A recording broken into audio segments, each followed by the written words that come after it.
A intenção aqui não é a gente falar verdades ou defender convicções, né?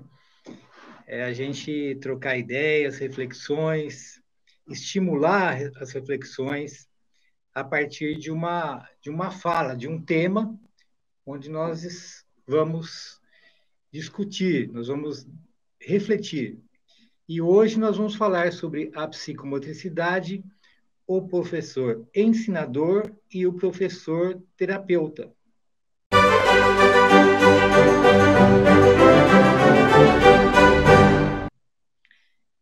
E quem sabe a nosso bate-papo sirva para que muitos professores e terapeutas se posicionem melhor em relação a si mesmo, em relação ao mundo externo, como a gente costuma dizer, né?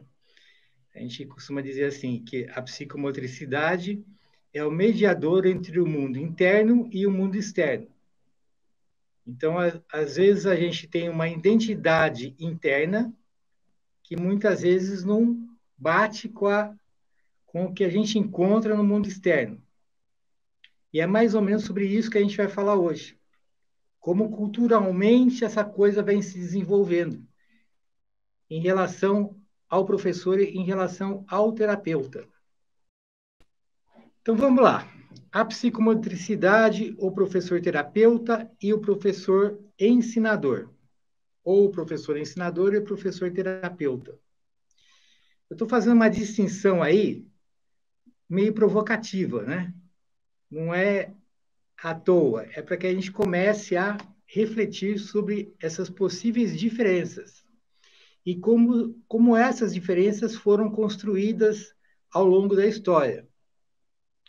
Então, na linha do tempo da história, nós vamos criando uma cultura. E nessa cultura nós temos uma persona, que nós vamos construindo essa persona. Essa persona é construída culturalmente. Mas o que seria essa persona? A persona é diferente de personalidade.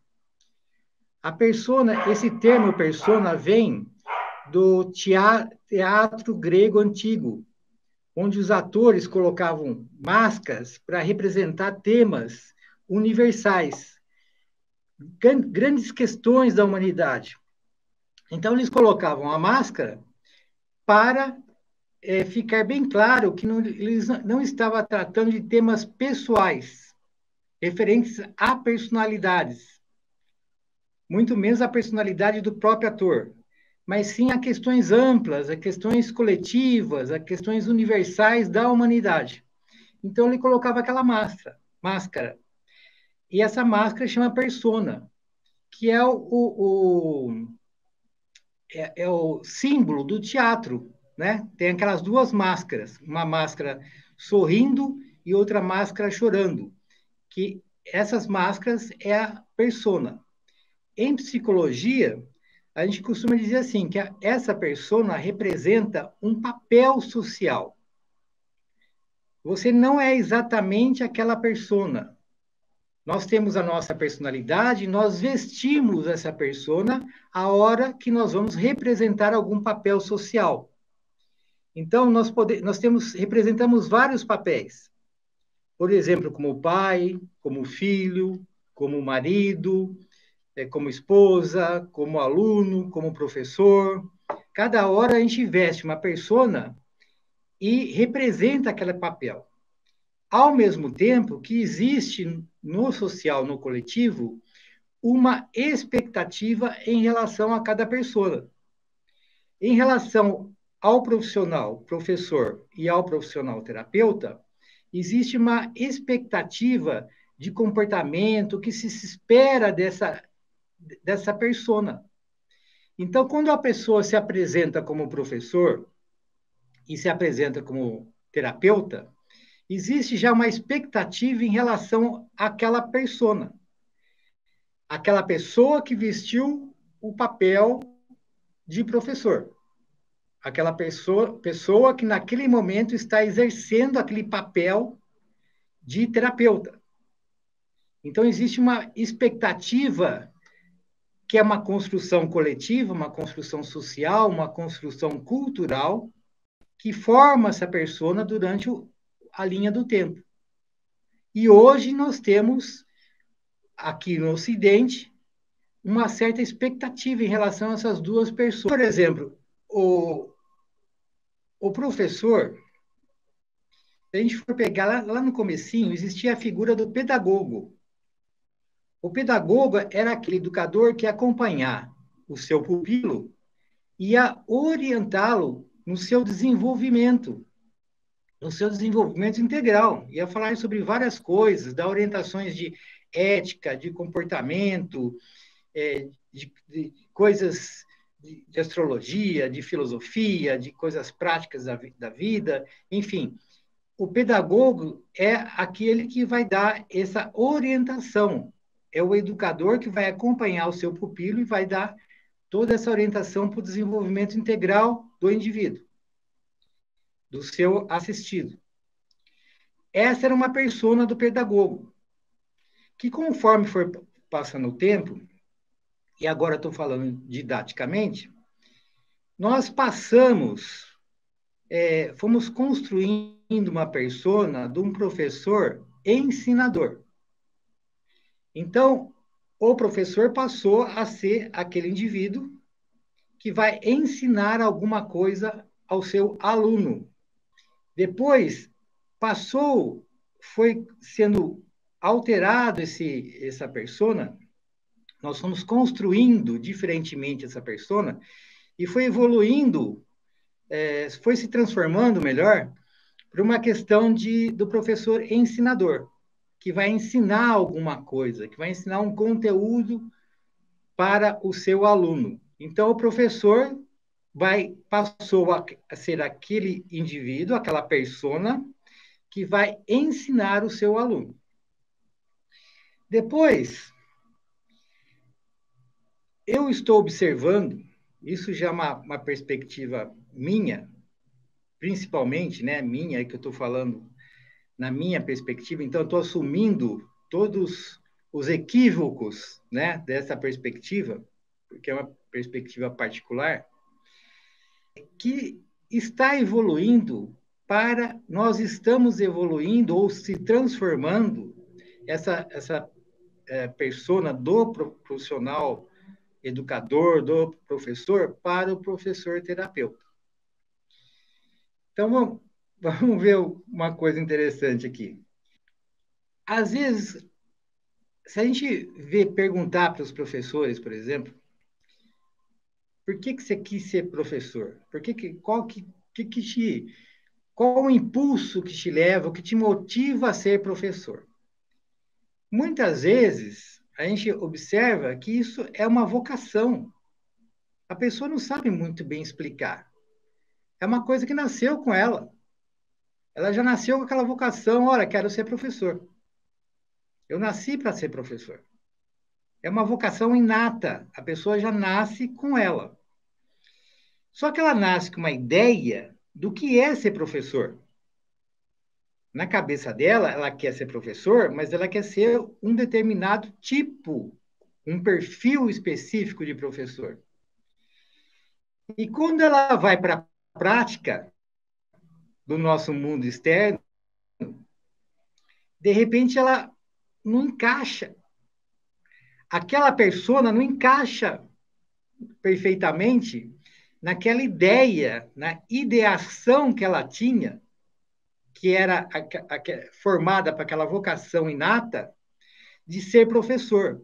E daí nós temos um conflito. E muitas vezes leva à frustração e à infelicidade. Porque a pessoa só vai se realizar na medida em que ela executar, desenvolver a sua vocação. Poderíamos dizer assim que a vocação é um projeto de vida daquela pessoa. A pessoa nasceu com um projeto de vida. E não é fácil hoje em dia a gente descobrir qual é o nosso próprio projeto de vida. Quando a gente descobre o nosso projeto de vida, já é um grande avanço. Então, aquela moça, aquele rapaz, tal, descobriu, quero ser professor. Ou então, quero ser terapeuta. A hora que ele vai executar, ele descobriu quem ele é, qual o projeto dele. Isso aí já é um grande avanço. A hora que ele vai executar, a persona não encaixa. Porque o mundo externo, o sistema cultural nosso, na minha opinião, a minha modesta opinião, distorceu esse processo. Então, aquela coisa inata de ser professor não vai encaixar no sistema. Então, isso acaba gerando muita frustração e infelicidade. Muito bem. Quem me acompanha e acompanha nosso trabalho, sabe muito bem que a nossa perspectiva teórica, a nossa principal perspectiva teórica, é a psicologia analítica do Carl Gustav Jung.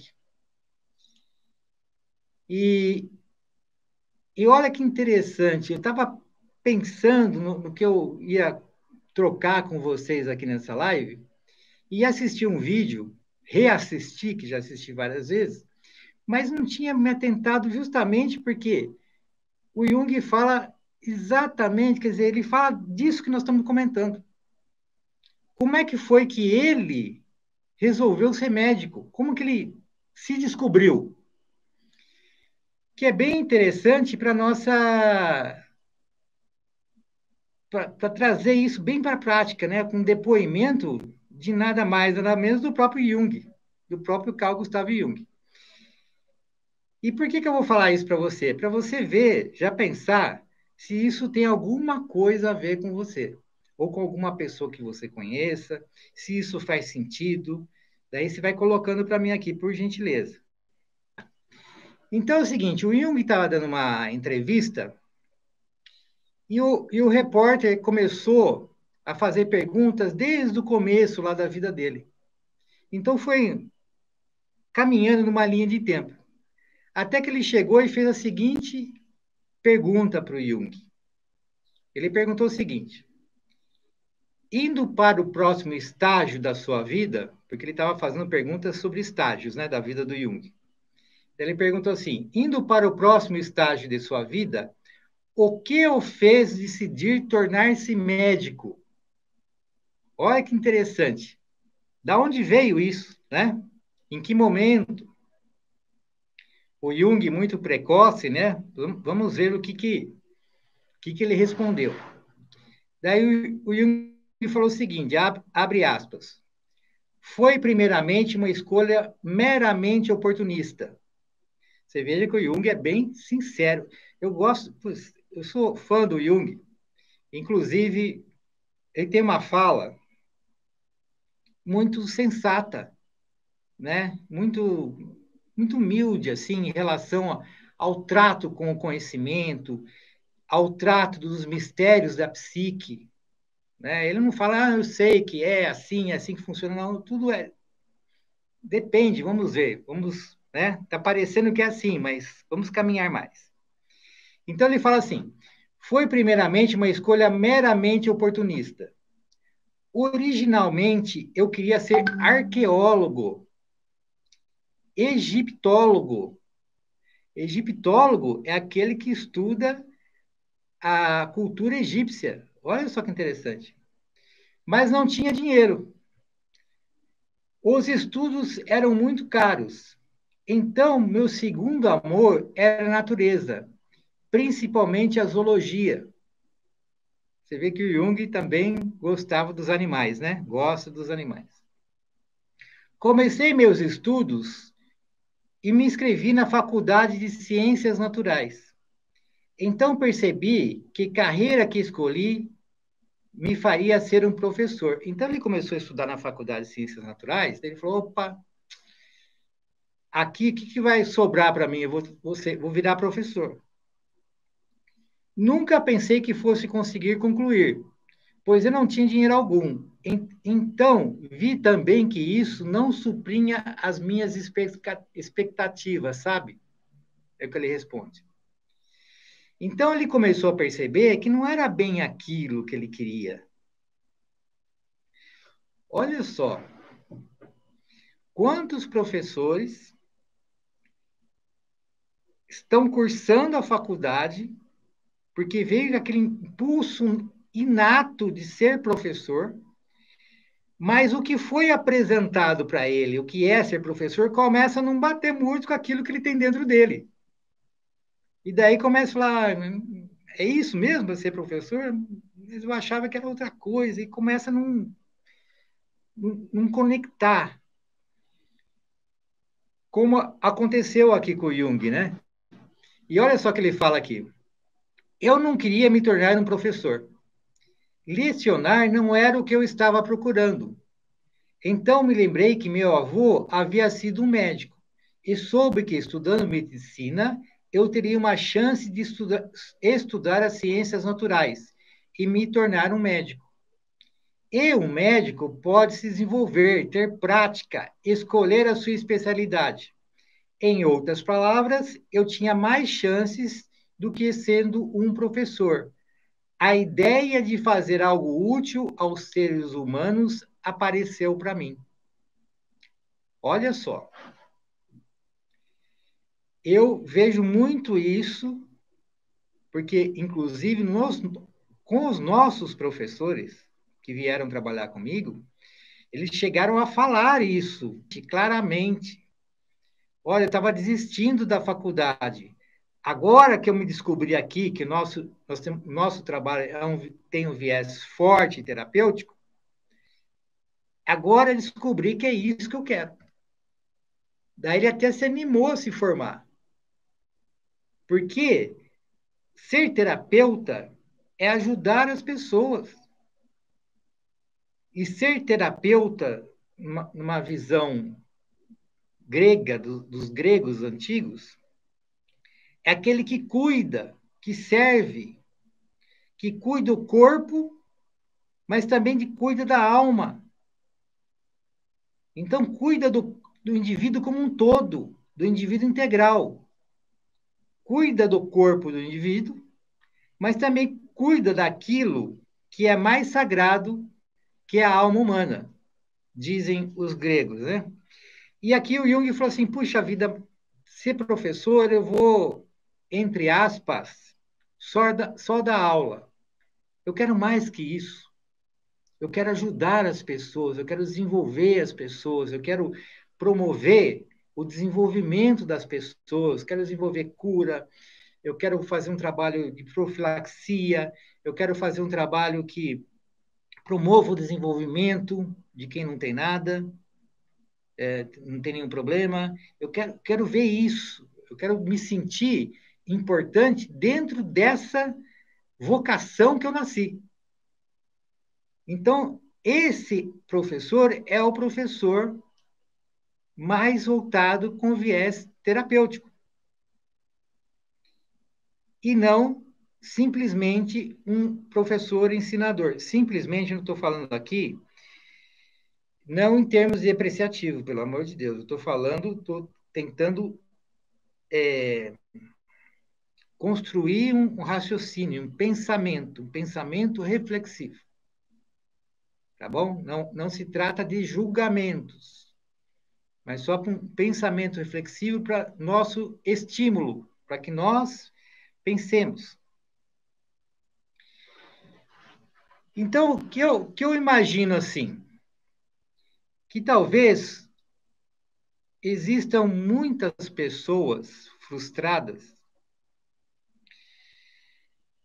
que nasceram, olha só que incrível, ela nasceu com a vocação de ser professor e ser professora. Só que o sistema não encaixa. Ela não, olha só, ela descobriu a vocação dela. Só isso aí é um tesouro. Ela fez a escolha certa. Você, professor.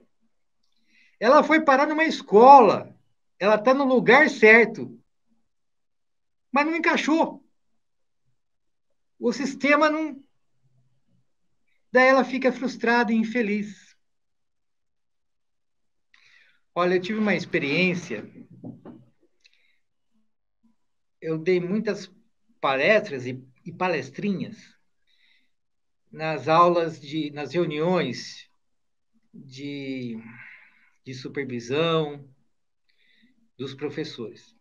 E uma vez eu fui convidado para uma escola pública do estado aqui de São Paulo, numa região afastada, uma região difícil. Aquela região lá, as escolas, tinha uma escola em particular que tinha tanta grade que você não sabia se estava entrando numa escola ou num presídio. Até no botão de descarga do banheiro tinha uma gradezinha protegendo a televisão. Vamos assistir a televisão através da grade. É. E daí eu estava lá dando uma palestrinha para aquelas professoras, eram 5 professoras. Todas aí já bem maduras, não eram iniciantes. E a gente estava num papo muito bacana ali, nós 6, as 5 professoras e eu, fazendo esse bate-papo que eu estou fazendo com vocês agora aqui. E numa descontração que houve, uma professora chegou e falou assim: Ah, por isso que eu tomo remédio tarja preta. Eu falei: Nossa, deixa eu pegar o embalo aqui. Eu falei: Ah, mas só você, ninguém mais na escola aqui toma remédio tarja preta. As outras: Como não, professor? Olha aqui aí. Todo mundo tomava remédio tarja preta. Até aí, né? Foi num momento de descontração, tudo bem, mas a hora que nós paramos de rir, que nós rimos juntos, né? Teve uma professora que olhou sério para mim e com os olhos meio lacrimejando assim, e falou: Professor, por que é que eu tenho a impressão que nós estamos fazendo tudo errado? Na fala daquela professora, no olhar dela, uma coisa, uma tristeza, uma coisa, nossa, com a minha empatia, eu me senti mal e fiquei meio assim, desesperado em querer amparar aquelas professoras, né? Eu queria dar uma solução mágica para elas, mas elas, tá tudo certo com elas, de repente, né? Não querendo julgar nem para um lado nem para o outro, mas tá tudo certo, é que o sistema não encaixou. Daí eu respondi para ela, falei, às vezes a gente tem que recuperar aquele brilho nos olhos de quando a gente pegou aquela primeira classe, com nossos primeiros alunos, que tudo era novidade, que a gente estava com o gás todo, né? Talvez a gente não estivesse tão contaminado pelo sistema que não estava deixando, pelo menos, o modelo do professor se encaixar no modelo proposto culturalmente, né? Então, não havia esse encaixe. Mas foi difícil essa experiência. Até hoje eu me lembro assim com sentimentos diversos, sabe, em relação a esse acontecimento. Mas vamos lá, vamos fazer um exercício para construir uma persona do professor ensinador, que nós chamamos de professor ensinador. Eu queria que vocês me ajudassem aqui e colocassem aqui nos comentários qual seria a expectativa de uma escola em relação ao professor. Vamos imaginar o seguinte: eu, como professor, estou indo a uma escola querendo uma vaga de emprego. Eu quero trabalhar, eu quero exercer minha profissão, eu quero ser professor. Eu vou lá, qual a expectativa que eu acho que a escola tem sobre mim, sobre o meu trabalho profissional? O que vocês me dizem? Então, a escola tem algumas expectativas. Aliás, é um contexto complexo até. Mas a gente vai falar algumas. E eu estou falando de escola como representante da instituição educacional, né? Não é só a escola, a instituição, todas as instituições que têm como fundo a educação e, e quando vê um professor se aproximar dela, ela tem uma expectativa. Então, estou chamando isso de escola. Então, uma expectativa, por exemplo, é que ela saiba o conteúdo que ela vai ensinar. Então, se é um professor de geografia, ela imagina que ele saiba geografia. Se é um professor de história, história, matemática, matemática, inglês, inglês, educação física, e assim vai. Só que por detrás disso já tem uma visão mais ampla do que seria a educação. A educação educar é ensinar conteúdos? Essa é uma questão que está por detrás. Então, já existe na persona do professor ensinador essa expectativa que ele saiba ensinar conteúdos. O professor, com isso, ele vai lá com essa ideia que ele que tem que ensinar os seus alunos. Que não está errado, mas nós vamos ver que talvez não seja completo isso. E daí ele pensa assim, eu vou ensinar o aluno, inclusive, o que é certo e o que é errado. Então, a escola também tem uma expectativa, agora estou falando também das minhas experiências, né? Gostaria que vocês colocassem aí. Quais são as expectativas que você acha que a escola tem sobre o professor? Na escola pública, em especial, eu vejo assim, a escola tem uma expectativa que o professor não dê problema. Se o professor não for tão bom de conteúdo, se não for tão bom com didática, se for uma série de coisas, mas ele não der problema, ele já tem um aspecto interessante para a instituição escola, principalmente no viés público. Se for um professor excelente, mas que, de certa forma, pensa-se, ou de fato ele dê problemas, aí já. Então, o que acontece? O professor, quando se aproxima da escola, ele vai tentar se adequar a essa persona. E muitas vezes ele não é nada disso. Então começa. Então, quando o aluno tem um comportamento que é considerado inadequado, e esse comportamento do aluno, se eu, como professor, não fizer nada, isso vai ser interpretado pela escola como um problema. Como eu não estou sabendo dar conta do problema, estou levando o problema para frente, estou ampliando o problema. Se for visto desse jeito, o professor é ruim. Então, o professor vai ensinar como que o aluno deve se comportar. Então, ele vai tentar disciplinar o aluno de fora para dentro, com palavras, com repreensões, com castigos. Então, começa a sair totalmente do trilho.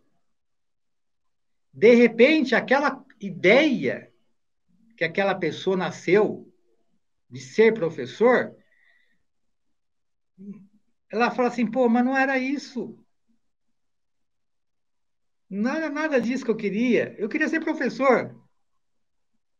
Mas isso aí, eu não sou adestrador.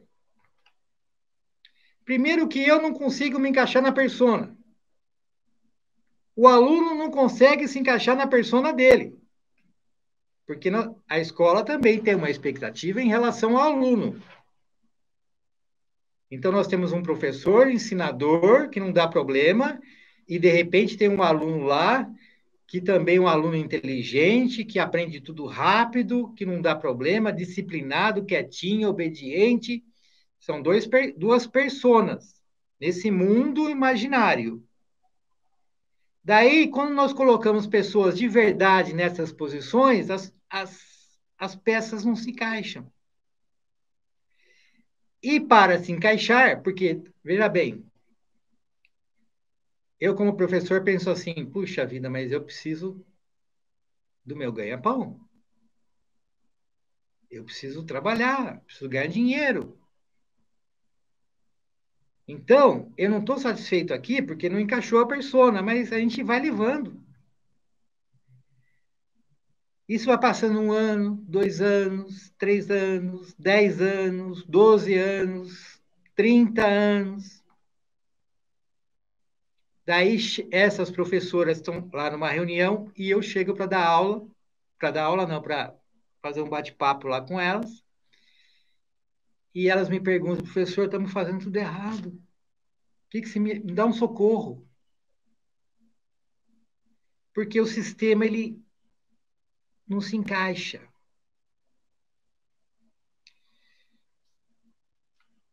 O professor que tem essa vocação de ser professor, e eu chamo isso de professor terapeuta, ele não vai se encaixar num sistema, por exemplo, de que está centrado no currículo e não no aluno.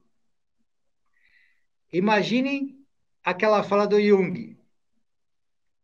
O Jung falou, pô, eu não queria ser, eu queria ajudar a humanidade, eu queria sentir que eu estou ajudando, eu estou desenvolvendo e isso me faz feliz, e estou feliz porque os meus alunos estão se desenvolvendo também, porque uma coisa está ligada à outra. Daí, um sistema centrado no currículo, que fica na expectativa de um aluno, uma persona de aluno e uma persona de professor, que não existe. Essas personas estão pré-definidas culturalmente, elas foram construídas. Depois disso, teve uma série de fatores, de coisas que foram acontecendo, porque ficou ruim e foi se mexendo. Então, a gente foi tentando consertar, fazer pequenos ajustes, mas não conseguimos. Ficou um prédio de puxadinho. Faz um puxadinho aqui, um puxadinho não vai resolver. Nós temos que fazer uma coisa, um sistema, que nós temos que se basear no quê, por exemplo? Naquela vocação que veio, que nasceu de ser professor. O que é isso? O que é ser professor? Um professor terapeuta. Bom, vamos lá. Qual a diferença do professor terapeuta? Quem entende perfeitamente, eu acho, essa questão do que nós chamamos de professor terapeuta, é, por exemplo, a professora da educação infantil. Porque lá ela exerce o cuidado. Então, antes, na creche, a professora nem era chamada de professora, era chamada de tia, a tia da creche. Não se achava que isso era educação, achava-se que isso era só cuidado. Mas você quer coisa mais importante de você educar através do exemplo, educar através do cuidado, cuidado com o outro. Eu estou despendendo cuidados a você. Em outras palavras, eu estou te amando. Então, a professora de educação infantil sabe muito bem, porque lá a pessoa encaixa mais fácil ou está mais próxima de se encaixar. porque a professora de educação infantil consegue ter um espaço maior sobre esse perfil, sobre esse cuidado. Eu cuidar do outro, cuidar do desenvolvimento do outro. Então, se fosse um cuidado simplesmente baseado numa coisa física, por exemplo, vou tocar uma fralda, faço uma coisa mecânica, isso eu diria que não é feita por um professor. Agora, se o professor faz aquilo com a intenção de desenvolvimento daquela pessoa, sabendo que ela está tendo uma interação não só física, mas psíquica, está envolvendo aquela criança com sua atmosfera psíquica amorosa, e que esse relacionamento pedagógico, psicopedagógico, psicomotor, vai estar favorecendo o desenvolvimento da criança num momento extremamente importante para o desenvolvimento daquele indivíduo, daquela personalidade. Então, esse é um professor terapeuta. Então, ele entende que ele é um professor terapeuta. Como também, por exemplo, na creche, a gente já passou por não entender isso, e foi muitas vezes desprezado essa atuação por achar que isso não era educação. Isso não era nem função do professor. Interessante, né? Então, o professor de educação infantil, o professor de educação especial, você vê, quando a gente começa a lidar com coisas mais frágeis, a fragilidade do ser humano, e daí você vai ver que você vai reprimir um aluno, uma pessoa que foi colocada na sua frente, que já tem uma série de problemas, você vai reprimir ela.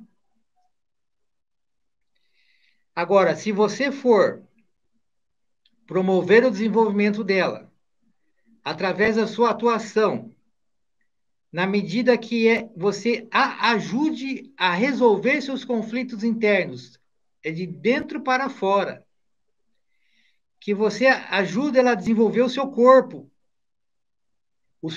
pensado não como uma coisa separada do ser como um todo. Pode ser até meio engraçado, não é muito, mas o corpo faz parte do indivíduo. O corpo tanto reflete a individualidade como um todo, como também, através do corpo, nós influenciamos a psique e o indivíduo como um todo. Então, o que acontece com os nossos alunos, por exemplo? Eles ficam mais disciplinados. Daí a escola vem perguntar, mas o que vocês fizeram? E nós não repreendemos. Nós nem corrigimos erros no nosso método. O que nós fazemos? Nós ajudamos cada aluno a se expressar, a individualidade dele. Ele está tão reprimido que a gente deixa ele fluir, deixa ele florescer, deixa ele se realizar como a semente da árvore que vai crescendo, vai se tornando uma árvore frondosa. Você deixa ela crescer. Você não reprime. E daí, quando esse desenvolvimento ele é fomentado de dentro para fora, a pessoa acaba ficando naturalmente mais disciplinada, mais responsável consigo mesmo e com o meio ambiente e com o social. Então, daí, como nós atuamos fora do ambiente da escola, porque ele está muito diferente da nossa abordagem, daí a escola nos chama e fala, pelo amor de Deus, você conta o que vocês fizeram com esse fulano, porque nós tentamos de tudo, não conseguimos. Então, o professor terapeuta tem mais esse viés de cuidado, de amorosidade, de promover o desenvolvimento de dentro para fora, e não de reprimir, de fora para dentro. Essa relação terapêutica do professor com seu assistido, ela é centrada, como no nosso método, ela é centrada no aluno. Mas não é só no aluno, é no aluno e na relação professor-aluno. E o que implica isso? Um terapeuta sabe muito bem disso. É que o professor teve uma outra escola, essa escola que nós falamos do ensinador, que não leva em consideração isso, mas os terapeutas, sim. Do que eu estou falando? Que para o terapeuta promover o desenvolvimento integral do indivíduo, do seu assistido, ele se compromete com o seu autodesenvolvimento. Então, o terapeuta, por exemplo, ele, via de regra, ele tem uma supervisão. Um psicólogo, por exemplo, ele atende seus pacientes, depois ele vai ser atendido por um outro psicólogo. Porque quando um psicólogo atende o seu assistido, existe um processo de transferência e contra-transferência psíquica. Conteúdos do meu assistido me tocam. Eu não sou invulnerável a esses toques. Eu sou um ser humano. E isso é legal, de certa forma. É isso que nos diferencia como seres humanos. Essa empatia. Então, mas como profissional, eu tenho que entender, eu tenho que diferenciar. Senão eu entro no mesmo, vamos chamar assim, eu poderia entrar na mesma doença do meu assistido. Poderia ficar doente junto com ele, se eu não fizer essa diferenciação. E se eu não tiver esse processo, esse compromisso do meu autoconhecimento. E muitas vezes o supervisor, que faz supervisão do psicólogo, que é outro psicólogo, ajuda esse psicólogo a deixar as coisas no lugar, ficar claro, olha, isso aqui é seu, isso aqui é dele. Então, o professor terapeuta, ele é centrado no aluno, mas na relação professor e aluno. E nessa relação, que é grande parte consciente e a maior parte é inconsciente, é uma relação psíquica. O que acontece? Se eu estiver melhor, naturalmente eu vou estar oferecendo melhor ambiente para o desenvolvimento do meu aluno sem fazer nada, sem falar nada. Sabe aquela coisa de você se sentir bem perto de uma pessoa e não se sentir bem perto de outra? É isso. A sua vibração aumenta, você é elevado. É um campo eletromagnético. Então, quanto mais você se desenvolver, quanto mais você resolver os seus próprios conflitos, você vai ficar mais feliz e você vai poder compartilhar isso com o seu aluno. E ele vai se desenvolver. E você vai ficar feliz com o desenvolvimento dele e vai se desenvolver também. E assim vai. É um processo mútuo. Então, é isso o professor terapeuta tem essa característica. Por exemplo, como nós, profissionais de educação física, quando nós fazemos atendimento de personal trainer, daí você vai atender uma pessoa, que é bem interessante isso também. Não tem como você não ficar sabendo de coisas daquele seu aluno, daquele seu assistido, que referem a questões emocionais, a questões de conflitos que ele está enfrentando, desafios que ele está enfrentando. E ali você acaba indo fazendo esse papel de professor terapeuta. A pessoa pode fazer isso até inconscientemente, mas o que nós estamos chamando a atenção aqui é que, primeiro, que tem esse perfil do professor terapeuta. Bom, agora sim, agora eu entendi, eu me encontrei, eu sou um professor terapeuta. Ótimo, então agora vamos fazer isso de forma consciente. Você entendeu que todo mundo vai sair ganhando nisso? Então, assim, a sociedade exerce uma grande influência na persona, na construção coletiva dessa persona. E tem um aspecto, uma dimensão social que tem uma grande influência nisso. Tem várias, mas tem uma que tem uma grande influência. Vocês sabem me dizer qual seria? Quem exerce uma grande influência de como o professor deve ser? Nós estamos fazendo esse jogo aqui, professor ensinador e professor terapeuta. Quem exerce? Quem se arrisca aí a dizer? Quem exerce na sociedade uma grande influência sobre a persona do professor? Aquela expectativa que nós temos como do professor, dele ser de um jeito ou de outro. Eu vou falar por último, para ver se alguém começa a falar aqui. Mas, por exemplo, a cultura popular exerce uma influência, lógico, porque essa persona é cultural. Então, ela está mergulhada no meio de uma cultura popular. Então, uma cultura de um país é diferente da cultura do outro. No Brasil, que tem um tamanho continental maravilhoso como o Brasil, assim, a expectativa de um professor de uma região do Brasil é diferente de outra. Na nossa cidade mesmo, de um bairro do outro, vai mudando, né? A filosofia, as religiões, o mercado de trabalho, né? Então, por exemplo, o mercado de trabalho, ele quer formar trabalhadores para ele. E muitas vezes a pessoa vai.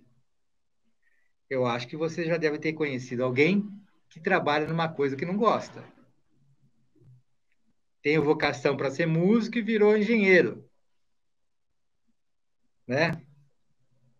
Tem vocação para ser engenheiro e virou, sei lá, advogado. Não sei, estou falando aleatoriamente.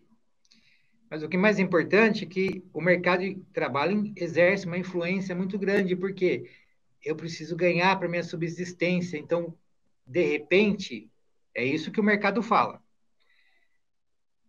Eu procuro uma profissão que vá me gerar recursos financeiros. Esse é o critério, de repente, não a minha vocação. Eu não faço uma consulta para mim mesmo e falar o que, que eu gosto de fazer, o que eu amo fazer, o que eu vim aqui nesse mundo fazer o quê? O que, que eu vim fazer nesse mundo? Você não, acaba não se perguntando, você segue a regrinha da cultura de mercado de trabalho. E a cultura de mercado de trabalho fala assim: ó, você tem que trabalhar para ganhar seu dinheiro. Quando eu era jovem, tinha algumas profissões que eram tidas como ganhar dinheiro, por exemplo, engenheiro, advogado, medicina, eram profissões assim que a gente tinha em mente que se você fosse um desses profissionais, você estaria com a vida feita. Então, o critério é o ganhar dinheiro. E o mercado de trabalho vai querer formar essas pessoas, né, os trabalhadores, para ele. A política, então tem políticas educacionais, a política em si, ideologias e tudo isso que exerce uma influência grande. Agora, eu queria chegar nesse ponto agora. O que tem uma grande influência na persona do professor? Começa com si. Si começa com si e termina com cia. A ciência. A ciência exerce uma grande força na determinação do perfil. Então, por exemplo, O professor, pensa-se hoje, inclusive hoje, que ser professor é ser científico. A educação é científica. É isso que nós achamos. Já existem outras conversas, né? Hoje. Por exemplo, fala-se que o professor, que a educação seria uma arte. Nossa, que virada, hein? De ciência para arte.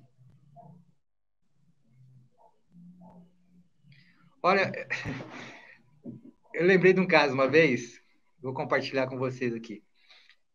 Eu estava dando aula no projeto, nesse projeto que a gente vem desenvolvendo há anos, com o nosso método.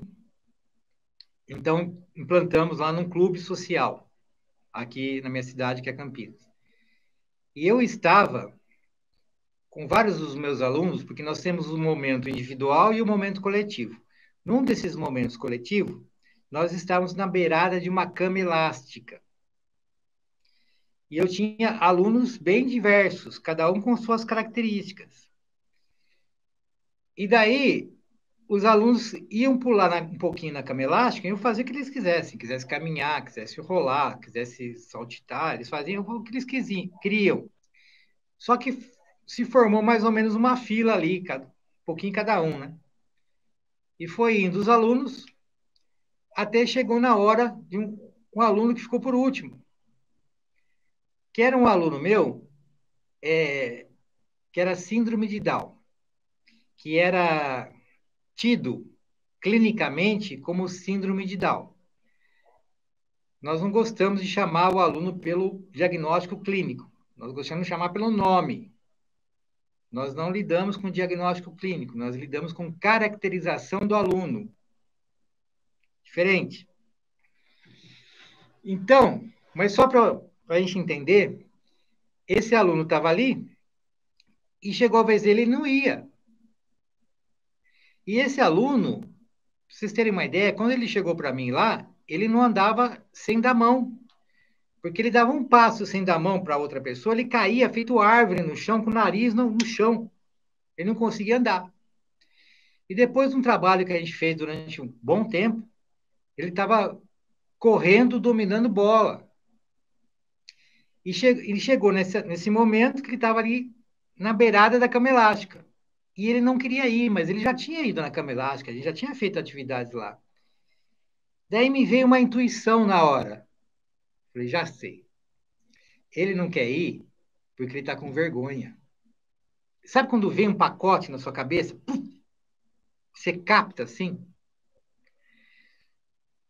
A própria proximidade minha com ele gera uma atmosfera psíquica que possibilita você captar essas coisas. Desde que você esteja aberto, né? Daí eu captei isso. Ele não quer ir porque ele está com medo de cair e vão tirar sarro dele. Daí, no meio da brincadeira, puf, veio isso, eu falei, já entendi, né? Tudo bem. Daí eu peguei, subi na cama elástica, dei 2 saltos e caí, mas eu quis fazer um caído tão bem feito que eu quase me arrebentei. Eu caí para ele ver que não tinha problema cair. Se o professor, que teoricamente é bom na cama elástica, caiu, eu posso cair também. E daí todo mundo deu risada, tal, eu também dei risada, tal. Eu falei, agora vai você. Ele foi, pulou e não caiu. Agora vocês me digam, professor é artista ou não é artista? Coloca aí para mim se vocês acham que professor é artista ou não é. Então, assim, é uma outra persona, o professor terapeuta. Uma vez, outra situação, eu estava fazendo um curso de pós-graduação numa faculdade aqui, que eu não vou falar o nome, mas é muito famosa no mundo inteiro. Uma faculdade aqui de Campinas, só para dar uma dica.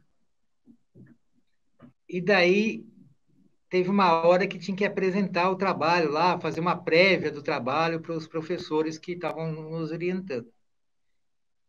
E eu já estava, nessa época, desenvolvendo cientificamente o nosso método. Ah, André Coelho, lá. Muito interessante. Já passei por professor e terapeuta sem saber. Tá vendo só o que eu estou falando? Agora a gente precisa subir isso, né? Saber que nós somos professores e terapeutas. Bom, vamos lá. Voltando lá à faculdade. Eu estava lá e chegou minha vez de apresentar o trabalho. Então, formou-se alguns grupos assim e o professor chegava e cada aluno apresentava e ele ia passando para os outros. A hora que chegou a minha vez de apresentar, eu fiquei, assim, surpreso, porque juntou um monte de colegas meus de classe na minha apresentação. Eu falei, poxa vida, o pessoal está interessado, né? Eu fiquei... Daí fui apresentar. Daí, no meio da apresentação, eu falei, olha só, no meio científico de uma grande universidade, eu falei uma palavra meio que proibida, pelo menos na minha época era meio proibido. Eu falei de amor. O professor virou para mim e falou assim, uma cara de bravo, mas amor não é ciência.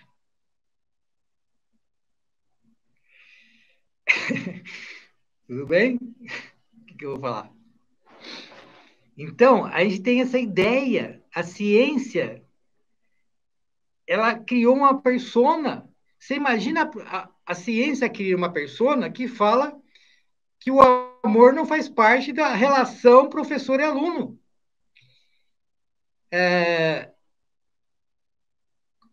Então, a gente fica com isso na cabeça. Ser professor não pode ter amor sendo professor. Eu acredito que hoje em dia, talvez isso pareça um absurdo. Não sei, pelo menos para mim hoje parece. Mas ainda na cabeça de muita gente parece que não, que é assim mesmo. Que amor é coisa de romance, é coisa de. Não é científico. Então, olha só, outro dia recebi uma resposta, uma pergunta, desculpa, de um internauta muito interessante, já que nós estamos falando de amor. Ele perguntou assim: a psicomotricidade é uma pseudociência? Pseudociência? Pergunta muito interessante.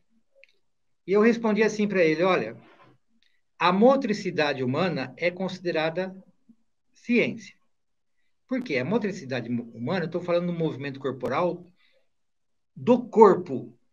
Eu estou falando de músculo, eu estou falando de ossos, eu estou falando de nervos, eu estou falando de coração, eu estou falando de sangue, entendeu? Eu estou falando de força, estou falando de resistência, eu estou falando de corpo, flexibilidade. Agora, isso a motricidade. Agora, a psico da motricidade já nos remete à psique, à psicologia. E a psicologia ainda existe muito questionamento no meio científico se a psicologia é científica. Porque a psicologia, ela trata da psique. E a psique não é uma coisa fácil de se medir, de transformar em números, de fazer uma avaliação quantitativa. A psique, você imagina o inconsciente. Como que eu vou comprovar o inconsciente se ele é inconsciente?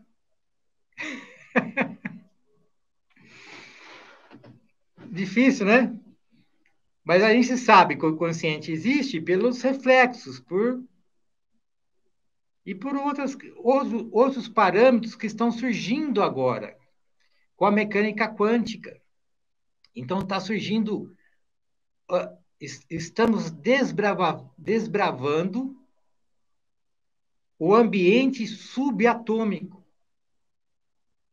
que nós entramos na antimatéria, que nós estamos entrando no campo psíquico através da mecânica quântica. Então, está nos dando, assim, pelo menos nós estamos entendendo que está nos dando um caminho científico para tratar da psique. E daí nós teremos uma psicologia científica. Mas então, a psicomotricidade, eu acho, isso é a minha opinião, existem muitos trabalhos científicos sobre psicomotricidade, então isso vai, no colegiado científico, vai dando uma certa robustez à psicomotricidade em termos científicos. Então, nós vamos caminhando. Então, eu diria que nós estamos em processo de desenvolvimento a psicomotricidade, tanto quanto a psicologia. Então, daí nós vamos poder falar de amor cientificamente. Daí já muda. E muda, inclusive, o quê? O persona do professor. Daí vai fazer sentido aquela professora da creche que troca a fralda do seu aluno com o amor, porque vai estar comprovado cientificamente que aquela atuação dela é muito mais do que uma coisa mecânica de trocar fralda. Ela está fazendo uma intervenção psicomotora.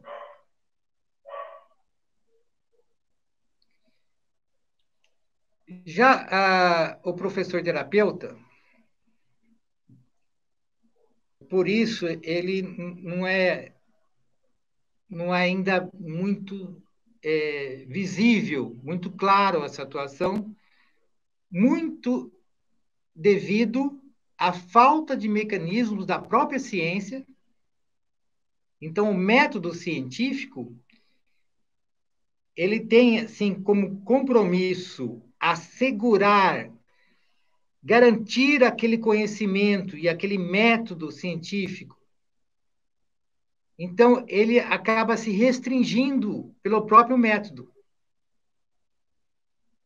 Então, essa persona do professor terapeuta, aos poucos, vai se alterando na medida que a ciência vai se desenvolvendo e vai se arvorando em outros campos com ferramentas científicas que antes ela não tinha condições de fazer. E nós estamos num momento único nesse processo.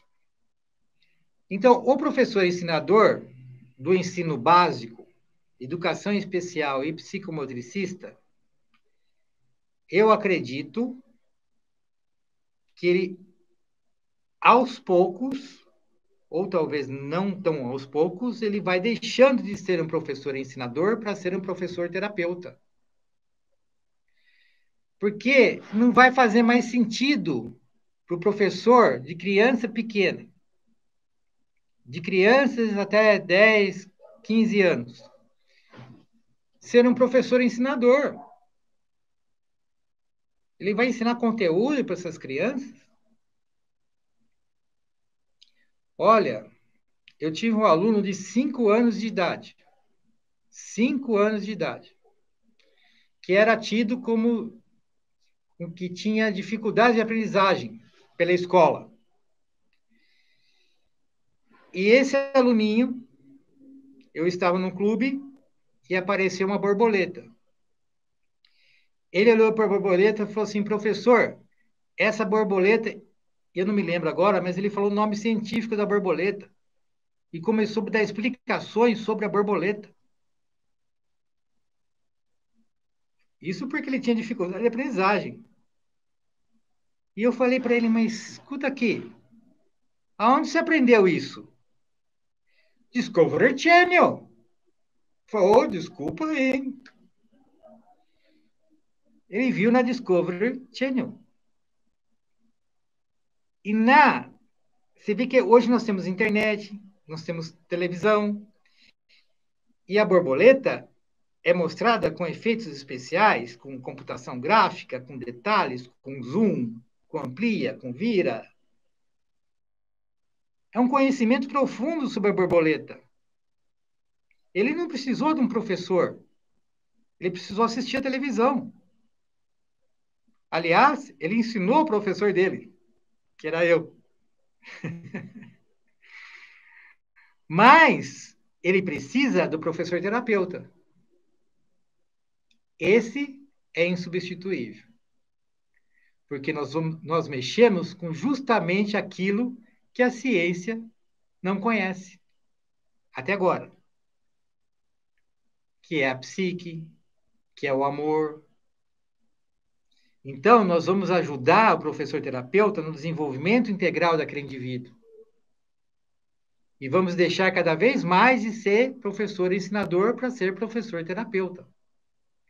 E aquele conhecimento, aqueles conteúdos vão se tornar um meio e não um fim. Então, eu vou ensinar geografia para o meu aluno, porque, na verdade, eu estou ensinando para ele organização espacial, para ele poder saber se mexer nesse mundo, saber se mexer nos lugares, no espaço, nesse espaço tridimensional, que tem largura, altura e profundidade, nesse espaço que tem ruas, que tem cidades, que tem montanhas, que tem céu, que tem mar. Então, eu vou ensinar a organização espacial para esse aluno através da geografia. Porque para saber geografia, tem o Discovery Channel.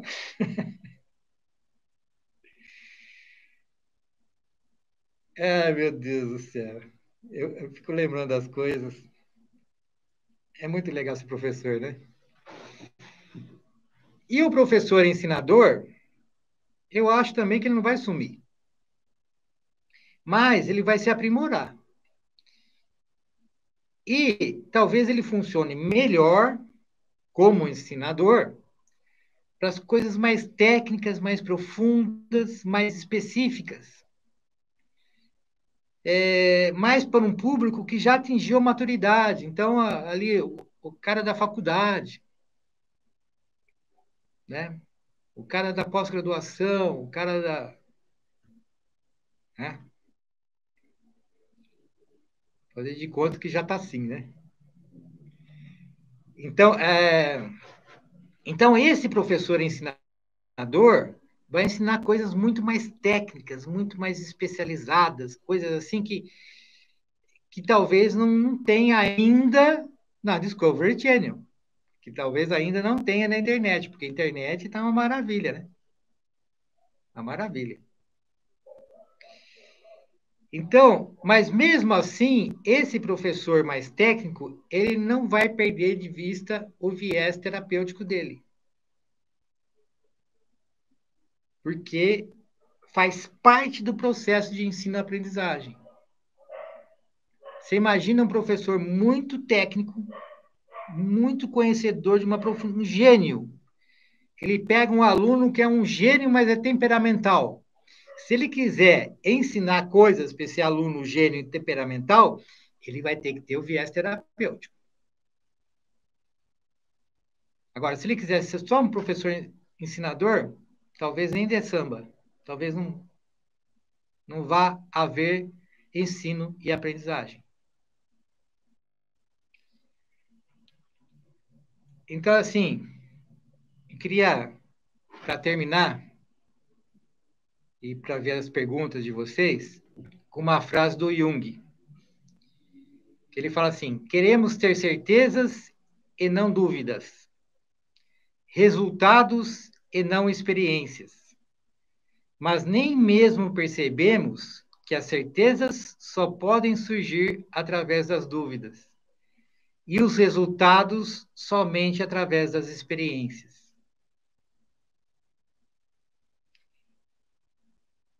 E a experiência de ser humano é uma experiência fantástica. E se a gente se aprofundar um pouquinho na psique, né, para falar um termo que nós estamos usando muito aqui, na profundidade do ser, da alma, grandiosa e misteriosa alma humana. Se a gente entrar um pouquinho só, essa experiência de ser humano é maravilhosa, mas ela também é misteriosa.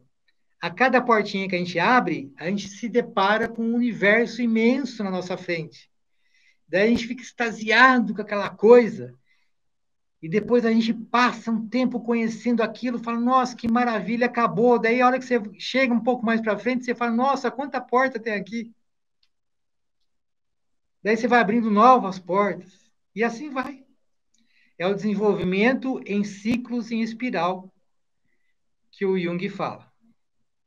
Agora quero saber de você, quais foram as suas conclusões e reflexões? Deixe a sua resposta aqui nos comentários.